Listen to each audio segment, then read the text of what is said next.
งโก้แก๊งในเรือนจำรัฐเท็กซัสแก๊งอันธพาลเฉาโฉบมีรากฐานมาจากเมืองซานอันโตนิโอรอยสักสัญลักษณ์ของเมืองบ้านเกิดของพวกเขาเพื่อไว้ตลอดชีวิตรหัสพื้นที่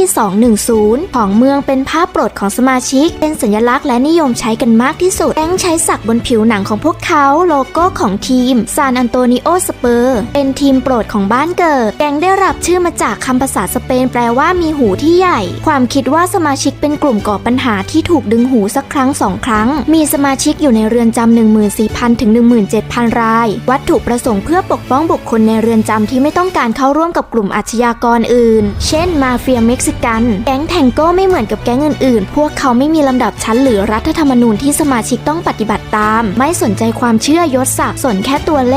ขมากเท่าไหร่ยิ่งมีโอกาสเอาชนะแก๊งอื่นได้มากบางคนสักรูปปฏิทินแอสเท็กเป็นรอยสักทั่วไปของมาเฟียเม็กซิกันซึ่งเป็นการไม่เคารพต่อแก๊ง